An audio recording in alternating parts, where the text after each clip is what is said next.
What if a single act of kindness spoken in a foreign tongue was all it took to change the course of a man's life forever? A struggling, single dad didn't mean to stand out. But one morning, at a busy farmer's market, his quiet gift caught the attention of someone powerful, someone who wasn't supposed to notice. Before we dive into this heartfelt journey of connection, courage, and second chances, don't forget to subscribe to the channel for more stories that touch the soul. Now, let's begin. Single dad spoke fluent Spanish to help a farmer. Unaware, the woman behind him owned the market. The slap of a clipboard hitting concrete sliced through the morning buzz of the farmer's market. "Senor, I told you no permit, no table. Move it," the market manager barked, voice cutting across the rows of colorful produce like a blade. A few heads turned. Most didn't. Drama wasn't rare here, but Jack Moreno stopped. He was crouched by a stack of crates, sweat staining the collar of his shirt muscles, taut from a morning of lifting boxes for vendors who barely noticed him. The voice had caught him mid-motion, mid-life, it seemed. He stood slowly, brushing off his hands as he turned. The man being berated was old, weather-worn. His leathery hands clutched a cardboard sign that read, "Fresh peaches, 3 for $2. His eyes darted between the manager and his table of unsold fruit like a boy about to lose his last toy. "I need 2 more days," the old man pleaded in broken English. "Just 2. "My papers, they come soon." The manager snorted. 2 days, 2 weeks, it's the same story every time. No license, no spot. Pack it up. Jack's jaw clenched. He glanced down the row of vendors. No one intervened. A few muttered in Spanish, a few in English. No one moved. He looked over his shoulder across the way to where his daughter Emma sat cross-legged on an overturned crate, a well-loved book balanced in her lap.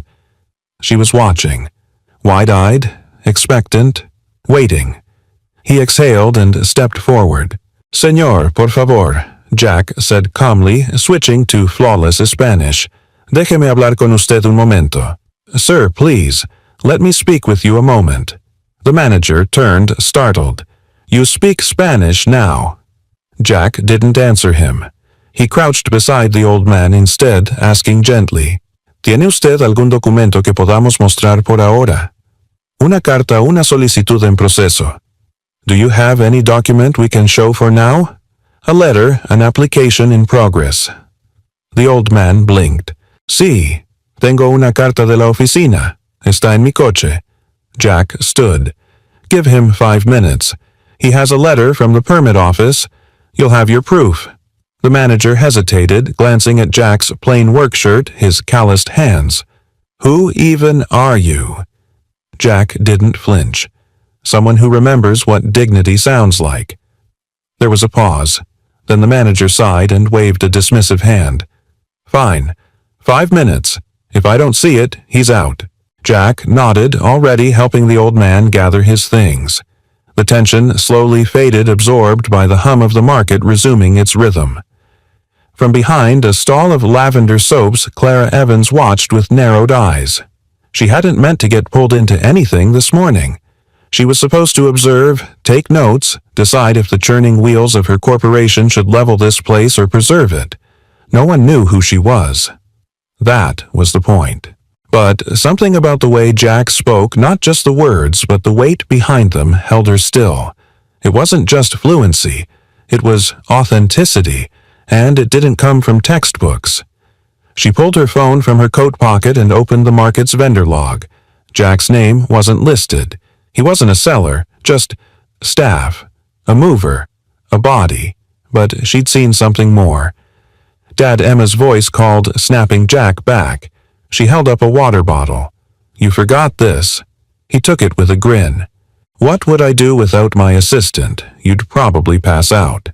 She smiled and he laughed, ruffling her curls. Clara watched this too, the softness in his eyes, the way he listened to his daughter like every word mattered. Then came the real twist. The old man returned minutes later waving a folded letter. The permit office had in fact approved his application. It just hadn't arrived in time. The manager grumbled, but let him stay. Jack didn't linger for thanks. He simply returned to hauling boxes like he hadn't just changed the course of someone's day, like it wasn't a big deal, but Clara knew better. She saw the way the old man's hands shook as he set his peaches back in place. She saw the tears behind his grateful smile. That wasn't just a favor. That was a lifeline. Clara slipped her phone back into her pocket, heart thudding faster than expected. She had come here searching for economic data, community receptiveness, real estate valuation. But now she had something else, someone else to factor in. As Jack stacked boxes beside a stall, she walked past, slow and steady. She didn't speak, just let her eyes meet his, gave the smallest of nods. Jack frowned slightly, recognition flickering, though he didn't know why. She disappeared into the crowd like a whisper. That night, Clara pulled up Jack Moreno's name on her laptop. There wasn't much, no LinkedIn, no social media. But she found an old university bulletin from UC Berkeley, a language fellowship award. Then a public school staff photo from years ago. Mr. Moreno, Spanish language program. And then nothing. A gap, a void. She closed the screen slowly, her own reflection staring back at her. There was a story here, and she was going to find it. But she had no idea that by uncovering his, she would start rewriting her own. The first time Clara Evans had set foot in the Del Paso Farmers Market, it had been as a child. Her mother had brought her every Sunday carrying cloth bags filled with oranges, beans, and homemade soap. The smells back then, cilantro, warm tortillas, damp earth had sunk into her memory like perfume clings to a scarf. But Clara didn't smell anything today. She was too focused, dressed in jeans, a loose tan blouse, and a sun hat that concealed most of her face. She moved among the vendors with quiet purpose. Her assistant had offered to arrange an official tour with the market committee, but she declined. Clara didn't trust curated introductions. She preferred the truth. And truth didn't wear badges or suits. This market was slated for acquisition, another name on a long list of underutilized properties that her company Solvita Foods had been targeting for rebranding. Clean up the vendors, install uniform stalls, regulate the permits, and make everything sleek, safe, and marketable. Until that morning, it had sounded like progress. Logical. Efficient. But then she'd seen him. The man who stepped forward to defend an aging farmer like it was second nature. The man who didn't raise his voice, who didn't posture, but whose words carried weight. And not just because he spoke Spanish like a native. There was history in his tone, familiarity, respect. Clara hadn't planned to interfere, but she'd watched closely because something in Jack Moreno's voice reminded her of her mother. The same quiet command, the same warmth buried beneath principle, and that made her stay longer than intended. Now, as she passed a vendor selling homemade cheese, she asked the woman behind the table casually, "Who's the guy with the crates and the little girl who reads a lot?" The woman squinted past Clara's hat, then grinned. "That's Jack. He's a regular. Doesn't own a stall, just helps folks lift stuff. Real strong, real polite. His girl's Emma, smart as a whip. Does he work for the market?" "Technically, no. He picks up shifts, does favors. No one pays him much. He just shows up." The woman leaned in. "But if you need something done." "Right," asked Jack. Clara smiled, murmured her thanks, and walked on.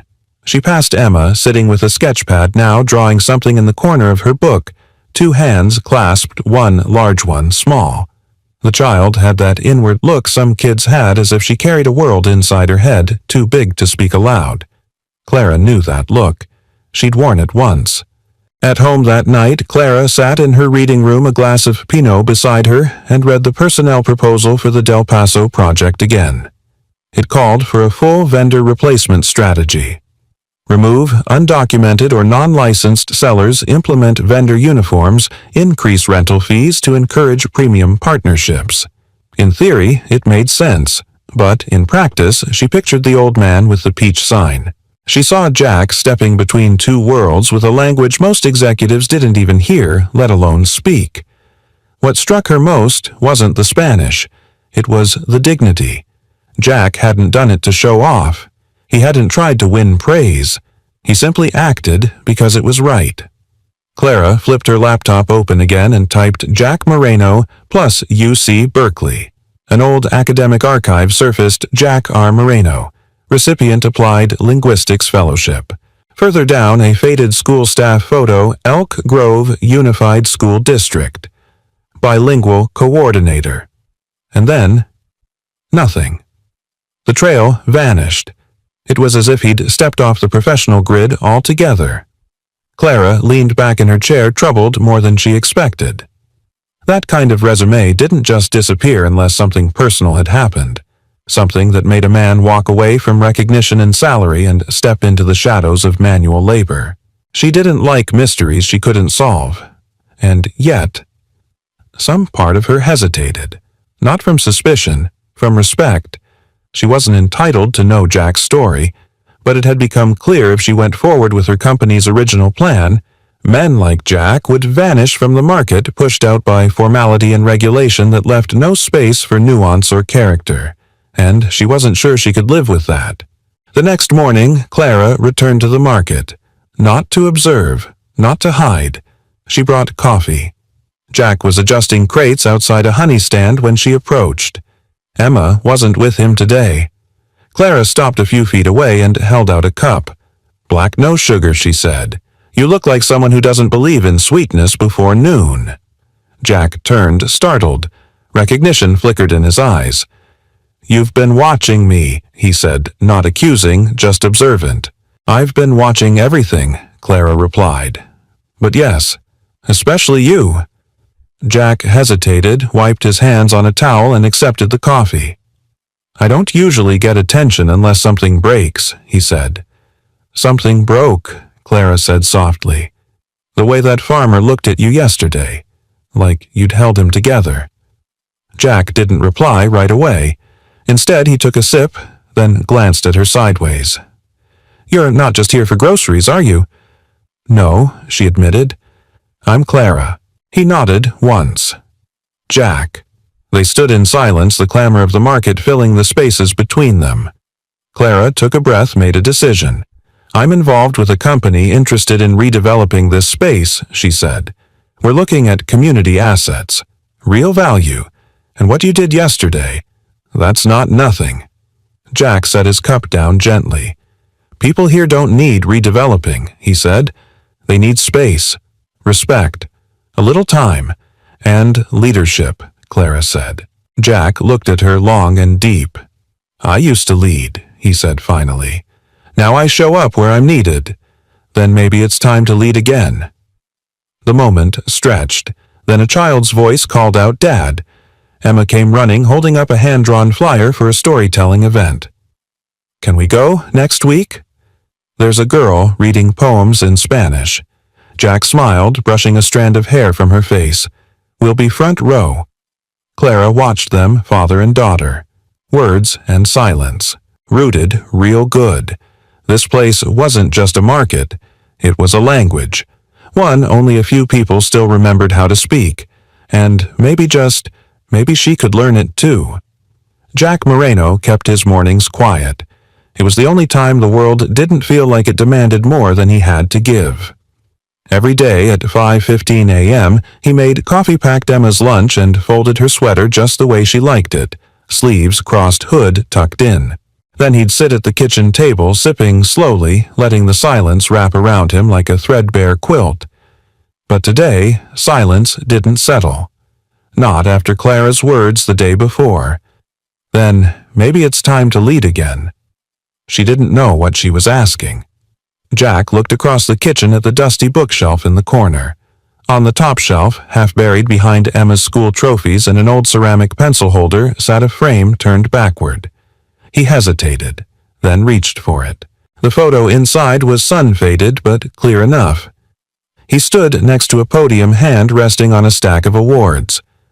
A younger Jack, neatly trimmed beard, crisp tie, proud but tired eyes. The caption on the certificate read, "Outstanding Educator in Bilingual Education, California State Recognition." He hadn't touched that photo in years. Back then, he was Mr. Moreno to over 200 students. He ran bilingual immersion programs in underfunded districts, teaching kids to embrace both their heritage and a broader world. He believed deeply in what he did. But when Marisol, his wife, was rushed into emergency surgery during Emma's delivery, everything changed. Jack had arrived at the hospital breathless 20 minutes after the school bell rang. The doctor met him in the hallway. "I'm sorry," he'd said, voice quiet. "We did everything we could." Just like that, Jack's world went from lectures and lesson plans to pediatric inhalers, co-pays, and nap schedules. Emma had been born with underdeveloped lungs and fragile immunity. She spent her first year in and out of ERs. The school offered him a flexible schedule. The university even held his doctorate placement. But none of it mattered. He couldn't risk being unavailable, not even for a moment. He sold their house, moved closer to community clinics, took jobs that didn't require a tie or emotional bandwidth. What surprised him most wasn't the grief. It was how quickly the world forgot who he used to be. No one called anymore asking for speaking engagements. He stopped being Professor Moreno and became, "Hey, can you lift this box?" And that he accepted. It was the price of being there for Emma. But every so often, on quiet mornings like this, he missed the classroom. He missed being someone kids looked up to. He missed using his voice. That afternoon, Emma sat cross-legged on the living room rug, coloring a new flyer she made for her school's Cultural Heritage Week. She was drawing little flags and speech bubbles with hello written in different languages. Jack watched her from the kitchen doorway. "You know," she said, not looking up, "my teacher said I could talk about you during my presentation." He blinked. "Me?" "Yeah." She glanced at him. "Because you speak like 100 languages. And because you help people at the market." "That counts." Jack chuckled. "Not 100, maybe 4. And helping folks carry fruit doesn't exactly make me a hero." Emma looked up serious. "You're my hero." His throat tightened. "Mom would have thought so too," she added gently. There it was. That unexpected gravity kids sometimes dropped into the room without warning. Jack sat beside her. "Hey, you okay?" Emma shrugged, but her voice was softer. "I just miss her sometimes, even though I don't remember her." Jack wrapped an arm around her. "She would have been crazy about you, I know," Emma whispered. "Because you are." It was quiet for a moment. Then Jack said, almost to himself, "Do you think she'd want me to try again?" Emma tilted her head. "Try what?" He hesitated. "To do more. Use what I know. Use my voice." Emma reached into her backpack and pulled out the drawing she'd been working on the night before. It showed a man holding a megaphone standing on crates with tiny people below cheering. A little girl stood next to him holding his hand. "I already drew you doing it," she said. Jack laughed, then blinked back unexpected tears. He cleared his throat. "Well then, I guess I'm outvoted." Later that evening, he pulled out his old laptop. The screen was cracked at the corner and it wheezed like it had asthma of its own, but it booted up. He searched for Del Paso Market Redevelopment Proposal. After a few clicks, he found a leaked draft from a local newspaper. Plans to commercialize, modernize, replace. The phrase that hit him hardest, eliminate informal personnel and optimize vendor diversity through standardization. That was corporate for people like you don't belong here anymore. Jack sat back, heart racing. The market had its flaws, he knew that. The permits were messy. The infrastructure was crumbling. But it was also one of the last places where people didn't need perfect English-polished resumes or six-figure budgets to survive. He didn't know exactly what Clara's role was, but if she was who he thought she was, then maybe, just maybe, she was asking for something real. The next morning, Jack arrived at the market earlier than usual. He helped Rosa unload her flower buckets, adjusted Manuel's uneven table legs, and picked up a bruised peach for breakfast. Then he saw her. Clara stood at the far end, speaking to a woman in a hijab and helping her stack handmade candles. She wore no makeup, no heels, just jeans and a shirt that somehow still looked elegant. When their eyes met, Clara offered a tentative wave. Jack nodded, and he walked toward her. He wasn't sure what he was going to say, but he felt something stir inside him, something he hadn't felt in years. Purpose. Because maybe Emma was right. Maybe it was time. To speak again, to lead again. To believe that even in silence, someone had been listening all along. The morning sun hadn't yet burned off the thin layer of fog hugging the edges of the Del Paso farmers market. A soft, golden light filtered through the overhanging tree branches, casting long shadows across the sidewalk as Jack Moreno adjusted a stack of egg crates for Mrs. Vasquez. He had shown up earlier than usual, not because he had to, but because something inside him had shifted. Maybe it was the picture Emma drew. Maybe it was the way Clara looked at him the day before, like she saw something he'd almost forgotten was still there. Maybe it was just time. He didn't know what he was supposed to do next, but for the first time in a long time, he was willing to find out. Clara wasn't there yet. He noticed, and tried not to notice that he noticed. Emma arrived with her backpack bouncing, wearing a mismatched outfit she'd picked out herself, a yellow t-shirt with a blue flannel tied around her waist leggings with cartoon books on them, and purple sneakers that lit up when she walked. She carried a manila envelope in one hand and an old clipboard in the other. "Dad," she said seriously, "I need 10 minutes of your time. It's for my project." Jack blinked. "Should I schedule an appointment?" Emma smirked and plopped down on an overturned crate. "Interview. Cultural Heritage Week. You're my subject." Jack sat across from her, resting his hands on his knees. "Fire away." Emma cleared her throat theatrically, then read from a crumpled paper. "What traditions from your culture have influenced your life the most?" Jack chuckled. "Well, that's a big question. Probably language. My mother insisted I learn Spanish and English side by side. She said words are bridges, not walls." Emma nodded solemnly. "Good quote. I'm writing that down." She scribbled, then looked up again. "Next. Have you ever helped someone using something from your culture?" Jack thought back to the peach vendor, to all the times he'd translated at clinics or helped write job applications for neighbors. "Yeah," he said softly. "A few times." Emma grinned. "You help people all the time, Dad." Before Jack could reply, a familiar voice called out behind him. "Is this the interview line I'd like to register?" Jack turned and saw Clara standing a few feet away, a paper bag in one hand, coffee in the other. Emma brightened. "Hi, you can be part 2 of my project." Clara knelt beside her. "Only if I get a gold star." "You get 3, Emma said without hesitation. Jack stood brushing his hands off on his jeans. "You're here early." Clara handed him the coffee. "And yet, you still beat me." They stood in a moment of easy silence before Clara looked toward Emma, then back to Jack. "Can I steal a few minutes?" she asked gently. Jack glanced at Emma, who gave him a sly smile and waved them off like a movie director. He followed Clara down one of the quieter aisles behind the flower stands where the buzz of morning transactions faded into birdsong and the distant rattle of delivery trucks. Clara turned to face him. "I meant what I said yesterday." Jack's expression stayed neutral, but his voice was warm. "You said a lot of things. I said you should lead again." He looked down at his boots, then up at her. "I'm not the person I used to be."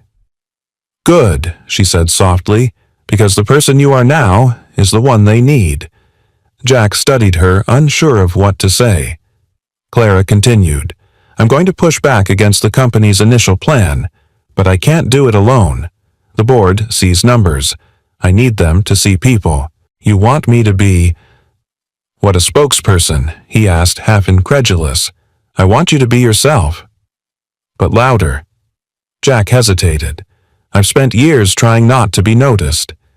"And yet, here you are," Clara said. "Still showing up, still helping everyone around you. People like that aren't invisible, Jack. They're just humble." He folded his arms, eyes thoughtful. "And you? Where do you fit into all this?" Clara looked away for a beat, then back at him. I'm the woman who nearly signed away a community without realizing what it meant. I came here to confirm a business deal. And then I met people who reminded me what it meant to care. Jack didn't answer, but something softened in his shoulders. Clara smiled gently. Besides, Emma already sees you as a leader. Why not just prove her right? That landed harder than she probably realized. Jack glanced back toward the market where Emma was now showing her drawing to Rosa, who clapped like she'd just seen a masterpiece. He sighed. I don't have a title. No credentials anymore. Clara shook her head. You have trust, respect, and a voice that makes people listen. He looked at her for a long moment as if weighing her words. Finally he said, Okay, I'll come to your meeting. Clara blinked. Seriously? He nodded, but on one condition. She tilted her head. What's that? You're not just attending as the executive in charge. You're showing up as Clara, the woman who brought coffee, helped the candle vendor stack her shelves, and knelt down to talk to my daughter. Clara exhaled something like gratitude washing over her features.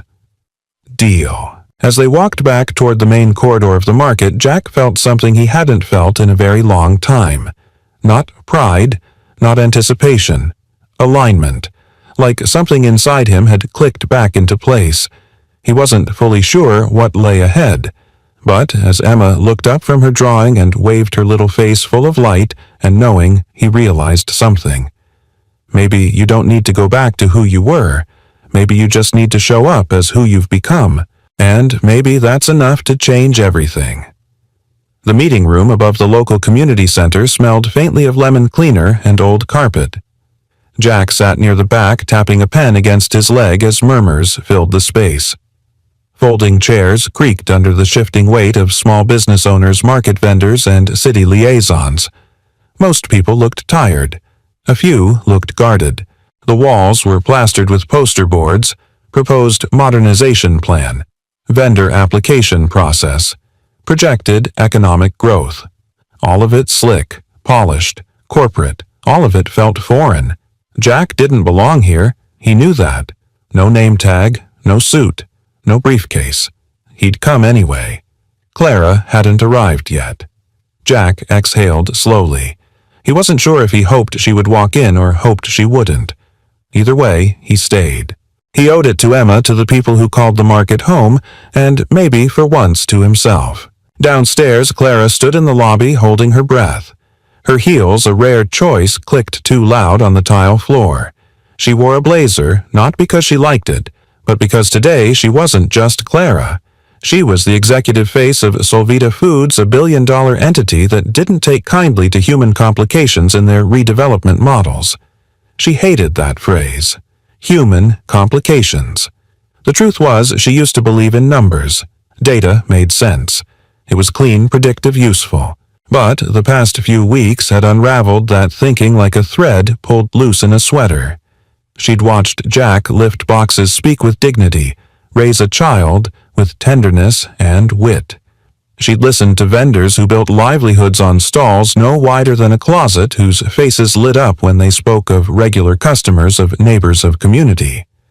Clara wasn't here just to delay a decision. She was here to change it. She smoothed her blazer, walked up the stairs, and entered the room.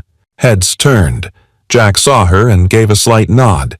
She returned it not as an executive, but as a witness. The meeting began with a presentation.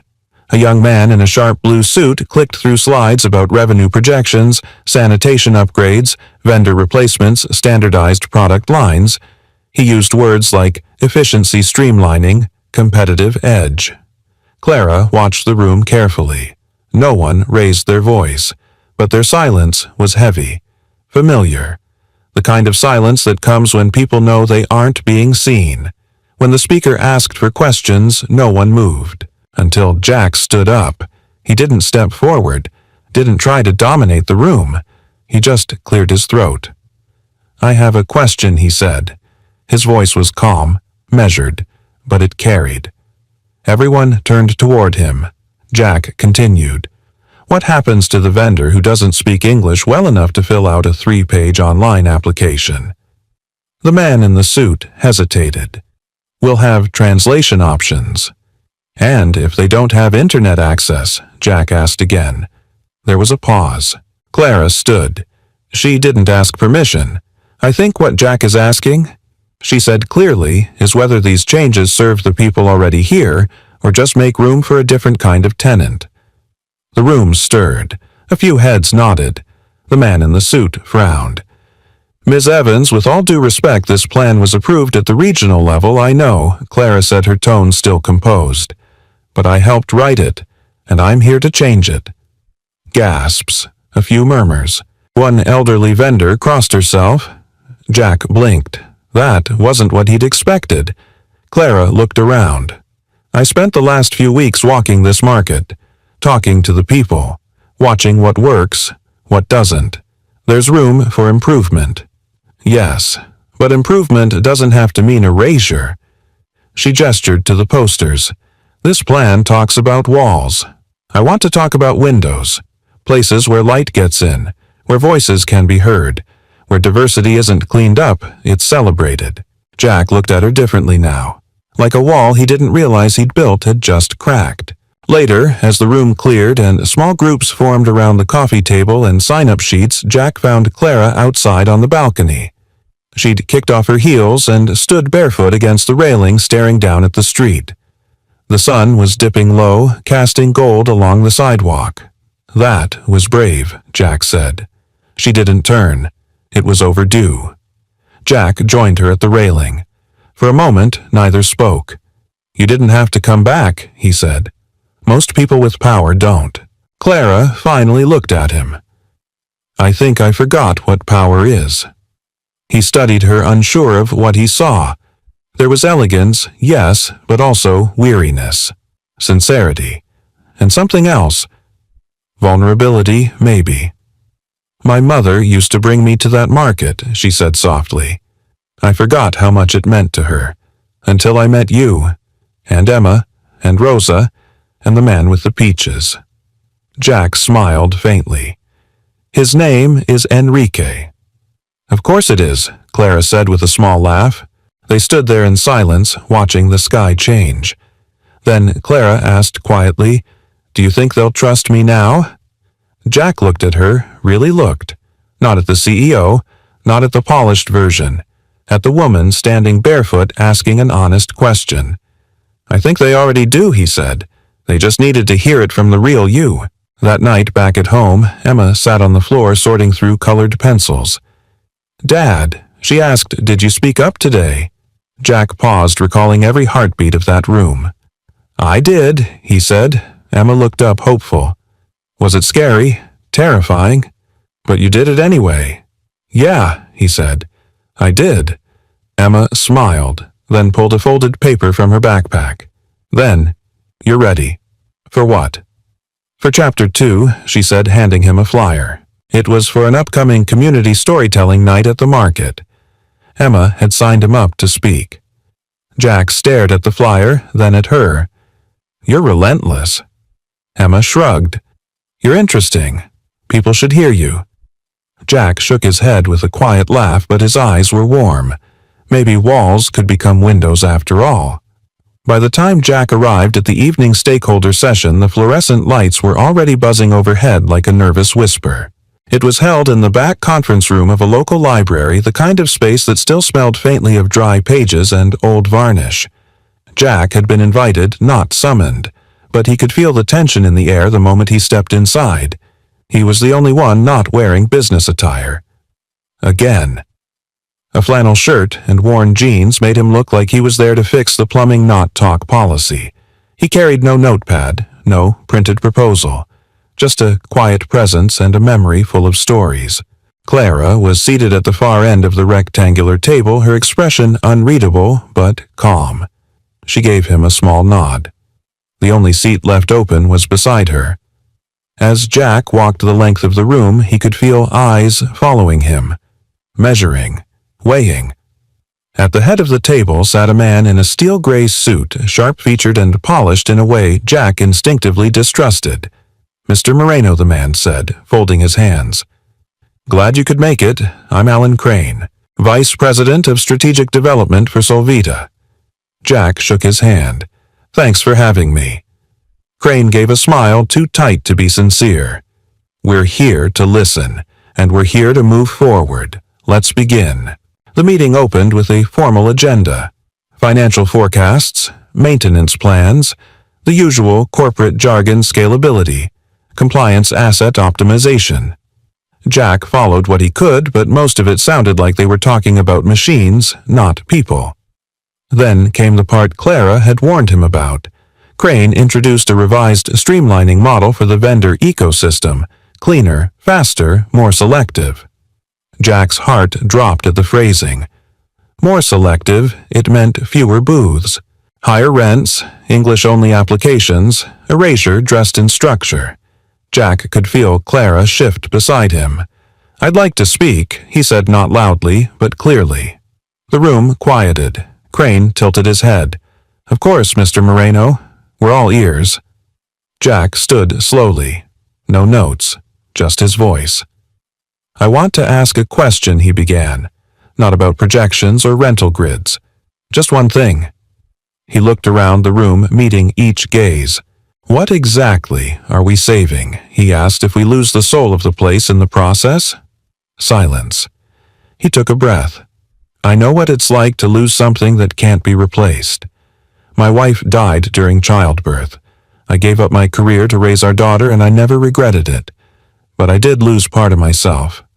For a while." He let that hang in the air. No one interrupted. "This market, this little broken-down, messy, multilingual corner of the city gave me back pieces I thought I'd buried for good. The people here don't just sell fruit and flowers. They sell hope, memory, identity."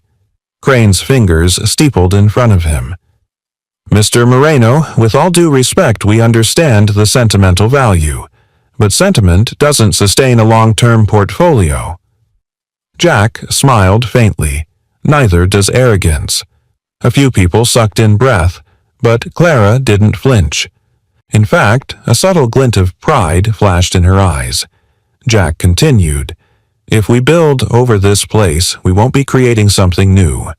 We'll be erasing what already works just because it doesn't look like what's on a spreadsheet." Crane leaned back, lips thin. "So, what do you propose?" "Chaos unregulated operations." Jack shook his head. "I propose adaptation, bilingual paperwork, training workshops, rental assistance for legacy vendors, a council made up of people who actually work there." Crane scoffed. "That's very democratic." "It's very human," Jack replied. When the meeting broke for a brief recess, Jack stepped into the hallway to clear his head. His palms were sweating. His heart pounded in a slow, heavy rhythm. He wasn't a speaker. He wasn't trained for this.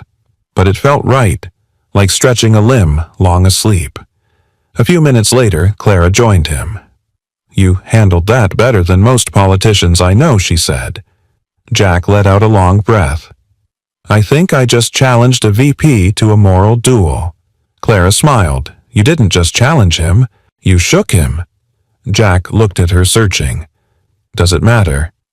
Clara didn't hesitate. "Yes, because you gave voice to what so many have wanted to say but didn't know how." Jack nodded, then asked what had been pressing on him since the meeting began. "Why did you change your mind?" "Clara." She looked at him, something unguarded crossing her face. "I didn't change my mind," she said. "I remembered it." Jack waited. "My mom used to run a booth at that market. Handmade tortillas. Every Saturday. I'd sit under the table with a book while she counted change and greeted every customer by name. After she passed, I closed that part of my life, buried it beneath degrees and boardrooms." She looked away, then back. "You reminded me what it felt like to belong somewhere." Jack didn't know what to say, so he didn't.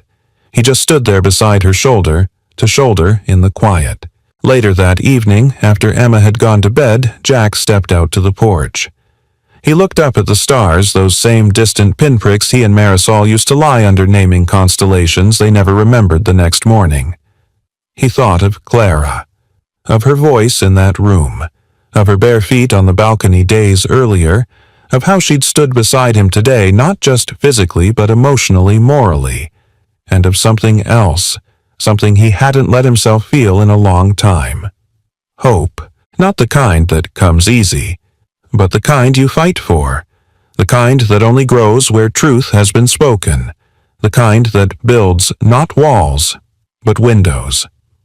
The wind picked up that evening, sweeping through the market with the kind of chill that whispered warnings. Vendors tightened their tarps, shoppers moved quicker, and Jack felt it in his bones. Not just the cold, but something else, a weight he couldn't name. He had barely slept the night before. After the meeting with the executives, he had gone home wired, his mind refusing to quiet. Clara's story about her mother had replayed in his head like a forgotten melody. He'd looked at old photos, reread Emma's drawing captions, and tried to picture what came next. But instead of clarity, he found fear. Real, paralyzing fear. It wasn't stage fright or anxiety. It was the deep, raw kind that comes from knowing you might step into something bigger than you and fail. The next morning started with gray skies and silence. Emma was unusually quiet as they walked to school. Her backpack jostled with every step, her boots squeaked slightly on the wet sidewalk, but she didn't chatter like usual. Jack noticed. "Everything okay, kiddo?" She glanced up, hesitant. "You're going to that storytelling night at the market, right?" He smiled faintly. "I said I would." Emma stopped. "You have to." He crouched to meet her eyes. "Why is this so important to you?" She swallowed. "Because I talk about you all the time. At school. To my friends. Even to my teacher. I always say, my dad helps people. My dad used to be a teacher. My dad speaks Spanish better than the Spanish teacher." He laughed. That's a low bar, but she didn't laugh back. Her voice trembled. "I need them to see what I mean." Jack's heart clenched. "I will," he said softly. "I promise." She nodded, eyes shining. "Okay." But even after she turned and ran to join her classmates, Jack stayed crouched on the sidewalk, hands on his knees, breathing like he'd just finished a marathon. Later that afternoon, Clara texted him, "Meeting with city officials moved to next week. Great work yesterday. Proud of you." Jack stared at the message longer than he should have. The words "proud of you" hit differently when they came from someone who didn't have to say them. He replied with a simple, "Thanks. Talk soon." Her answer came seconds later. "Definitely." And, "Jack, don't forget to show up tonight. People need to hear you. I need to hear you." But as the sun dipped below the rooftops, painting the streets in hues of amber and rust, Jack stood frozen in his living room. His shirt was ironed. Emma had laid out his notes on the kitchen table. The market's storytelling event had already started, but Jack hadn't moved. He stared at the door, at the handle, at the choice. What if his voice cracked? What if he forgot his words? What if he made a fool of himself and, worse, disappointed Emma? He thought of Clara's confidence in him, of Crane's cold stare across the boardroom, of the vendors who had leaned in when he spoke. What if they were all wrong? A sharp coughing sound broke his spiral. From the hallway, he heard it again, harsh, rattling. "Emma," he called. He rushed into her room. She was curled in bed, a blanket up to her chin, eyes wide and watery. I can't catch my breath," she whispered. Jack's heart exploded in his chest.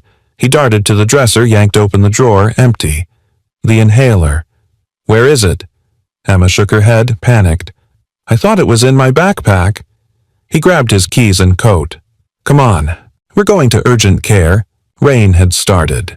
Jack's car sputtered to life, and he drove with one hand on the wheel and the other gripping Emma's hand. Her breathing was shallow, tight, but she squeezed back hard, and that small act of courage gutted him. At the clinic, they took her in immediately. Oxygen, albuterol warmth.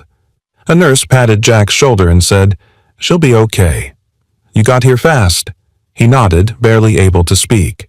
He sat by Emma's bedside for nearly an hour, watching the monitor beep steadily, her chest rise and fall more easily now. "I'm sorry," she whispered. He leaned in. "For what I didn't mean to scare you." Jack blinked hard. "Hey, it's my job to be scared. It means I love you." She smiled faintly. "Did you miss the storytelling?" He nodded. "I did." She looked up at him. "But you showed up for me." And that was when it hit him. All this time he thought the stage was the moment that mattered.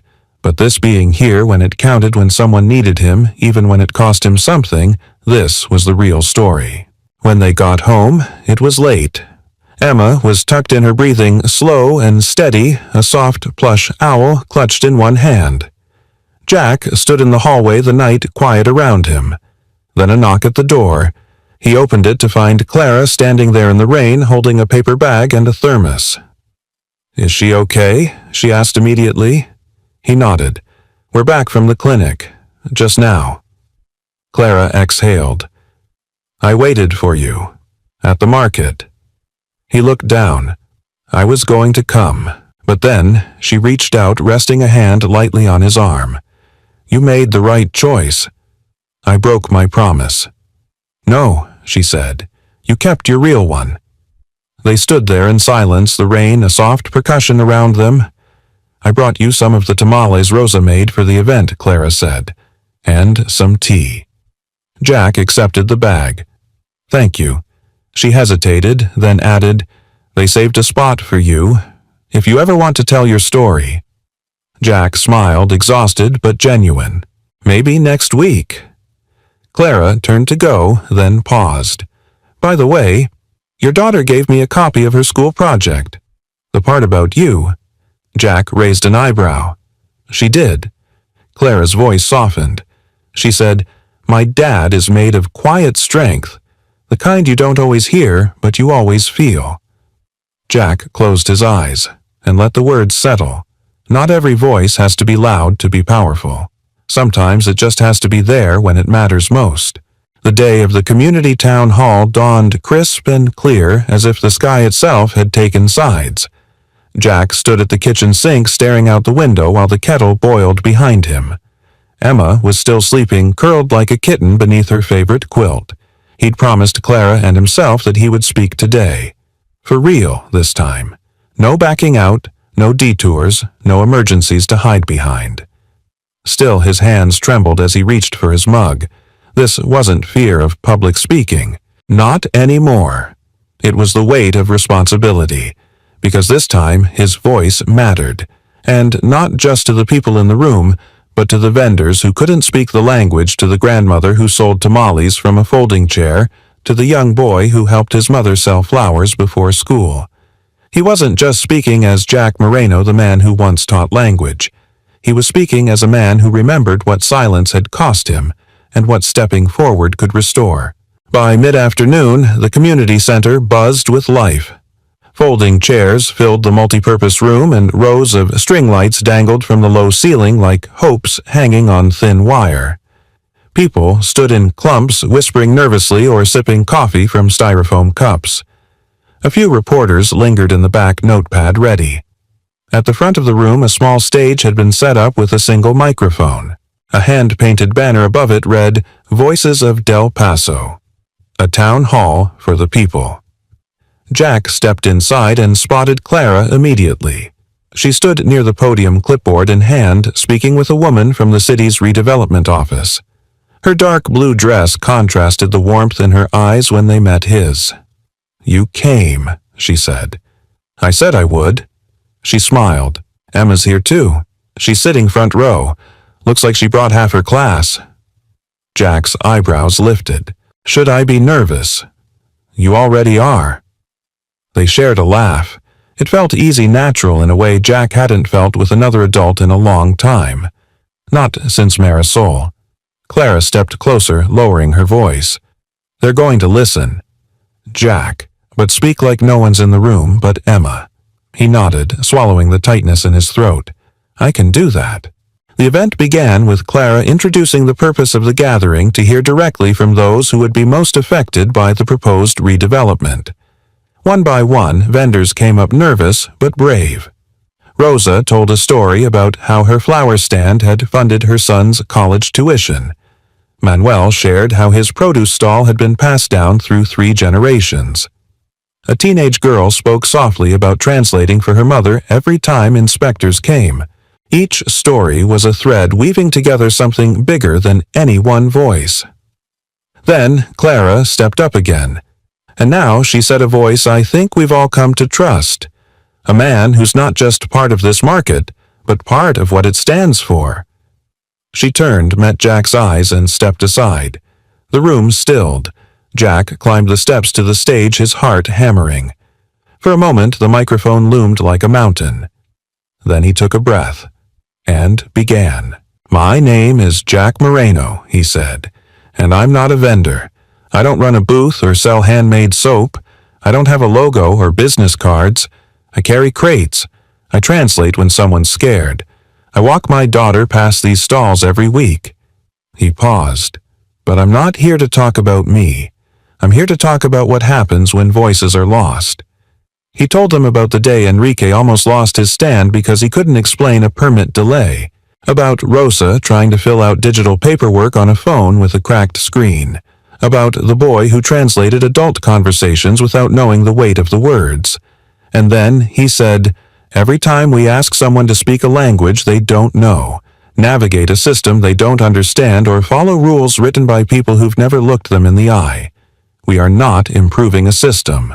We are building walls disguised as order." Murmurs rippled through the crowd. "I used to be a teacher," Jack continued.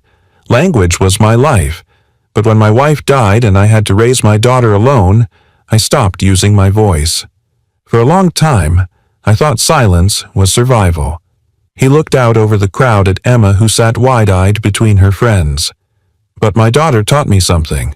That silence doesn't protect you. It only hides you. And when we hide, we let other people tell our stories." He stepped forward slightly. "So today, I'm using my voice. Not because I want attention, but because I believe the people in this room, this market, deserve to be heard before they're erased." The silence was thick. Then someone began to clap, then another, and another, until the room filled with a swelling, thunderous applause. Jack stepped back, overwhelmed but steady. Clara met him at the foot of the stage, her eyes shimmering. She didn't say a word, just reached for his hand. He let her take it. That night, after the applause faded and the chairs were stacked away, Jack and Emma walked through the quiet market under starlight. "You were amazing," Emma said, practically bouncing. "I thought I might pass out." "You didn't." "No," he said, "I didn't." They passed Rosa's stand, now empty, and Jack paused. "I didn't do this alone," he said. Emma looked up. "No, but it wouldn't have happened without you." He smiled. "Sometimes the hardest thing isn't knowing what to say. It's believing you still have the right to say it." Emma thought for a second. "I think you found it again." Jack looked out over the place he had once only carried boxes through, now the place where he had found himself. Not every story starts with confidence. Some start with a whisper, and if we're lucky, they grow loud enough to be heard. The storm rolled in slowly, disguised at first as a thin curtain of mist that settled across rooftops and market tents. But by mid-afternoon, the rain thickened, turning gutters into streams and umbrellas into necessities. Jack stood at the rear of Rosa's booth, tying down a corner tarp with thick rope. His shoulders soaked his breath, fogging in the chill. He hadn't meant to stay this long, but he couldn't leave Rosa alone in this weather, not when her tent was wobbling like a birdcage in a wind tunnel. "Senor Jack, she called you're going to catch pneumonia." Jack laughed, water running off his hood. "Then at least I'll be well ventilated." Rosa rolled her eyes. "Go home. We'll be fine." Jack gave the rope one last tug. "I'll leave once I know the tent won't take flight and land in Sacramento." He turned to go, but not before Rosa stopped him with a hand on his arm. "You spoke for all of us this week," she said. "You reminded them that we exist. I won't forget that." Jack smiled, a little embarrassed. "Thank you. I just said what needed to be said." "No," Rosa replied firmly. "You said what we couldn't." By the time Jack returned to his car, his jacket was soaked through. He stripped it off in the front seat, cranked the heat, and called Emma. It rang once, then again. No answer. He frowned. Checked the clock. 4:46 p.m. She usually texted him when she got home. Always. He tried again. Nothing. A flash of unease curled through his chest. The house was dim when Jack arrived, porch light off front curtains still drawn. Inside, it was quiet. "Emma," he called. No answer. He dropped his keys, his voice louder now. "Emma." Then a cough from the hallway. He turned the corner and found her curled in a ball at the foot of her bed, her cheeks pale, her breath wheezing. Panic slammed into him. He knelt beside her. "Sweetheart, hey. You with me?" Emma nodded faintly. "It hurts," she whispered. Jack's mind spun into action. He reached into the drawer where he kept her emergency inhaler, but it wasn't there. He checked her school bag. Nothing. "Where's the backup?" Emma shook her head weakly. "I forgot. I left it in Ms. Carter's room after PE. Jack didn't wait. He scooped her into his arms, blankets and all, and rushed to the car, the cold rain hammering down as if it too were frantic. The drive to the clinic was a blur of red lights and windshield wipers. Jack talked to her the whole way, gently, steadily, like they were just going for ice cream. "You're doing great. Just a little longer, baby. Keep your eyes open." "Okay," Emma nodded, a slight rasp in her breath. "You're not mad." He swallowed. "Never, Emma." When they arrived, the staff moved quickly. Oxygen, a nebulizer, the familiar murmur of controlled concern. Jack stood back, hands shaking, trying not to crumble in the corner of the exam room. This wasn't the first time, but that didn't make it any easier. Hours later, Emma lay sleeping beneath a warm blanket, her color returning, her breathing steady and slow. The clinic room was quiet now, just the soft hum of machines and the occasional distant voice from the hallway. Jack sat beside her, hands clasped, head bowed, and that's when the door opened.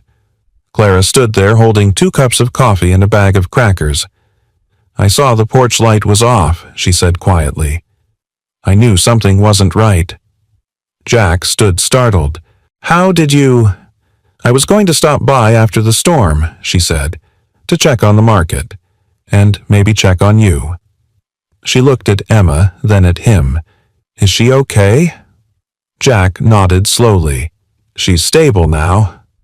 Clara set the coffee down and reached into her coat pocket, pulling out a small plastic inhaler.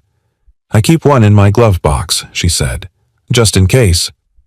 Jack took it, staring at her words, failing. "You remembered," he said softly. Clara sat in the chair across from him. "Of course I did."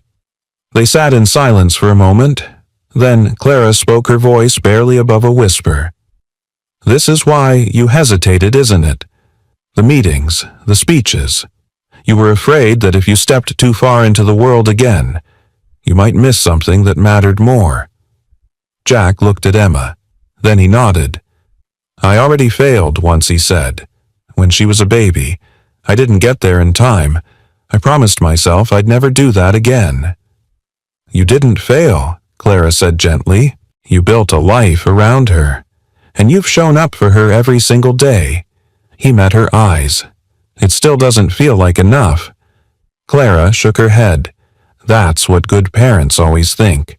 She paused, then added, "But you don't have to choose Jack. Between making a difference for others and being there for her, you're doing both. And she sees it." Jack leaned back, his shoulders sinking. The rain still tapped at the clinic windows, but the storm inside him had started to clear. As they left the clinic together, Emma bundled in Jack's coat asleep against his shoulder. Clara opened the car door and slid in beside them without asking. Jack looked over. "You don't have to stay." She smiled softly. "I know." He turned the key. The engine started. For once, Jack wasn't running away from something. He was driving toward it. And in the rear-view mirror, for the first time in a very long while, he didn't see a man who had lost everything. He saw a father, a voice, a witness to what mattered most. 1 month later, the Del Paso farmers market looked both the same and entirely different. The tarps were still mismatched. The cobblestones still rattled under delivery carts. The air still smelled of cinnamon, fresh cilantro, and yesterday's rain. But now there were signs in English and Spanish. A community bulletin board had gone up near the entrance, and next to the tamale stand a table staffed by high school volunteers helped vendors fill out new city-compliant forms on paper or tablet their choice. Jack stood beside a newly planted fig tree near the corner entrance. He had helped dig the hole for it last week with Manuel and Rosa, who joked that if the fruit ever came in too sweet, they'd blame Jack's overly tender soil. A simple wooden sign stood beside it for those who made space for others. The project wasn't finished, not even close, but it was alive. The redevelopment had been paused, reworked from the ground up with community voices at the center. Jack had a seat at that table now officially, and for the first time in years he had let people see him. All of him. He heard the sound of sneakers slapping stone before he saw her. Emma ran through the market like a breeze with legs ponytail bouncing, clutching a folded sheet of paper in her hands. "Dad," she called breathlessly. "Guess what?" He caught her with one arm steadying her mid-flight. "What's up? My school's letting me read my story at the district assembly next week." "The whole district, Dad." They picked mine from the 5th grade entries. Jack blinked. "You entered something." Emma grinned. "It's called The Language of My Dad." He swallowed. "Oh, I wrote about you," she added, growing shy for just a moment. "And the market, and how words don't always come from mouths. Sometimes they come from what people do." Jack bent down and pulled her into a hug. "You keep talking like that, I might have to retire early. I already told Miss Carter you'd be there. Of course I will." Later that afternoon, Jack and Clara stood outside the market office going over the last set of vendor training requests. They had started hosting bi-weekly classes in the community center, basic English for market vendors, how to price without undercutting yourself. Telling your story in business. Jack taught the language ones himself. Clara still handled logistics funding and board-level discussions, but more and more she showed up at the market in jeans and rolled sleeves, helping vendors organize or just walking with Emma between stalls. Today, she wore her hair pulled back in a low ponytail, gold earrings catching the sunlight. Jack couldn't help but notice how easily she fit now, not just into the scene, but into his rhythm. "Big day tomorrow," she said, scanning the paper. "City Planning Committee's final vote." Jack nodded. "They'll approve it." "You sound confident." "Not confident," he said. "Certain." Clara tucked the paper into her folder, then looked at him. "You did this, you know." "No," Jack said. "We did this." She smiled, but there was something deeper behind her expression today, something quietly vulnerable. "Jack," she said after a pause, "there's something I've been meaning to ask." He turned to her, suddenly alert. She hesitated. "What are you afraid of now?" He blinked. "Now, yes, because everything you feared before the boardrooms, the attention, the responsibility, you faced it, and then some. So, what's left?" Jack looked out over the market, the kids handing out flyers, the elderly woman counting change with trembling hands, the young man helping his mother build her first product display. "I guess," he said slowly, "I'm afraid of what comes after healing. When you stop surviving and actually have to let life in again." Clara's eyes softened. "That's fair." He looked at her. "And you?" She exhaled. "I'm afraid that I'll forget, that the board meetings and projections will pull me back into the world where community is just a checkbox." Jack shook his head.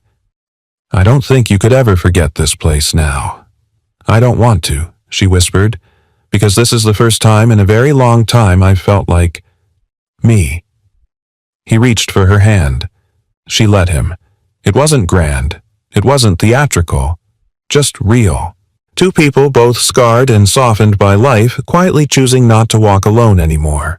That weekend, the city committee voted unanimously to approve the revised Community Integrated Redevelopment Plan. Jack didn't cry. Clara did. They celebrated with the market community under string lights and picnic tables, sharing food and stories and music. Emma read her piece aloud to a crowd of cheering vendors who held up cell phones like proud aunts and uncles. Manuel offered free oranges to everyone. Rosa brought extra chairs for strangers. The fig tree at the corner bloomed early. No one expected it, but no one questioned it either. Later that evening, as the lights dimmed and the vendors packed up, Clara and Jack stood alone near the entrance. "I almost didn't come back that first day," she said. "I almost didn't speak." "But you did," she said. "You kept showing up." He looked at her. "So did you." They stood in silence. Then Jack said softly, "Clara, this market, it's not the only thing you helped rebuild." She met his gaze. "You either." And they smiled, not the smile of beginnings or endings, but of becoming. Of two people who had weathered the storm, built something together, and discovered that sometimes the most powerful thing isn't the voice that shouts, it's the one that listens, that stays, and that loves quietly but fiercely, right where it matters most. The morning sun spilled across the rooftops like honey warm and patient as if it had nowhere else to be, but there, lingering over the Del Paso farmers' market. It was Saturday again. Jack Moreno stood beneath the fig tree, his hand resting lightly on the new cedar sign posted beside it. The wood was smooth, freshly sealed, the engraved words standing bold in dark ink. Kindness is a language everyone understands. It had been Emma's idea to use that phrase. Jack hadn't argued. In fact, the first time he saw it, something had shifted in him, like the ground had finally settled beneath his feet. He heard familiar voices nearby, vendors greeting early customers, children laughing over kettle corn, the buzz of a small guitar being tuned near the fountain. And then her voice. "You're here early." He turned. Clara walked toward him, hair still damp from a morning shower, a paper bag in one hand and 2 coffees balanced carefully in the other. "I beat Rosa," he said, feigning pride. "She won't forgive me." "She might forgive you," Clara replied, passing him one of the cups. "But not Emma. She said you promised to help her pick out her presentation outfit today." Jack sipped. "Ah, so I'm on wardrobe duty." Clara's grin softened. "She trusts your taste." Jack chuckled. "That makes one of you." They fell into a comfortable silence, watching the morning come alive. Behind them, Emma's booth was already half set up, a simple display board with her school story printed in large letters, copies folded and stacked like little books. Above it, a sign hand-lettered in purple marker read, "My Dad's Language, The Power of Showing Up." People paused to read it. Some smiled, some nodded. A few even wiped tears. Jack still couldn't believe it. Not the award, not the community response, but the truth in those words, how a child could see something in him that had taken a lifetime to recognize in himself. Later that morning, the storytelling stage reopened for the first time since the city's redevelopment approval. The microphone had been replaced, the lighting repaired, and a new banner stretched across the backdrop, Voices of the Market, where every story matters. Emma was the first to speak. She wore a navy blue dress and red sneakers and held her note cards like sacred scripture. Her voice was clear, confident, steady.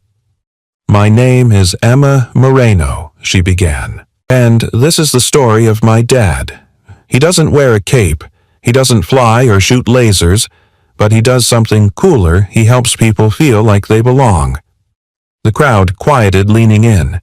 She spoke of language, not just Spanish or English, but kindness gestures, consistency, how her father had used all of those to help people who didn't always have a voice. She ended with this, "My dad says that when you show up for people, it doesn't always make noise. Sometimes it's quiet, but it always echoes." The audience stood, clapped, cheered. Jack clapped too, his eyes shimmering. Clara slipped her hand into his. That evening, the market closed under a soft sky the color of lavender and smoke. Jack and Clara walked together along the outer path past the fig tree, past the vendor booths, now packed away, past the children's chalk drawings on the pavement that spelled "Gracias" and "Thank you" side by side.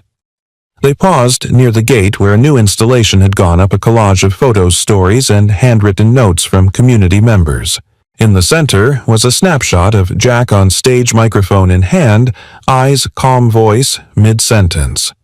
Someone had written beneath it in cursive, "The man who reminded us that silence is not the absence of voice, but the presence of choice." Jack stared at it for a long time. Clara nudged his arm. "You okay?" He nodded slowly, just remembering how far away this all used to feel. Clara smiled, and now he turned to her. "Now it feels like home." They stood quietly. Then Clara said, "There's something I've been wanting to ask you." Jack raised an eyebrow. "Does it involve coffee or city zoning regulations?" She laughed. "No, it involves a question." He waited. She took a breath. "What would you think about building something together?"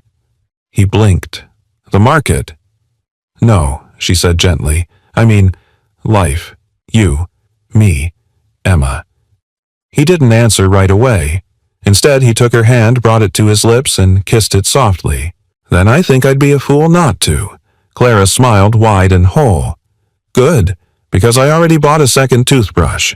A week later, the local paper ran a headline, "From quiet strength to lasting legacy, the market, the man, and the movement." But the headline didn't matter to Jack, nor did the feature photos or the city proclamation or the plaque being prepared for unveiling. What mattered was this one evening, Emma crawled into his lap with a blanket, her hair damp from her bath, and whispered, "I'm glad you used your voice." He wrapped his arms around her.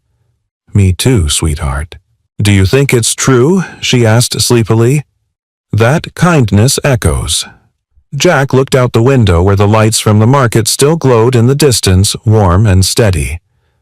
"I think it never really stops," he said.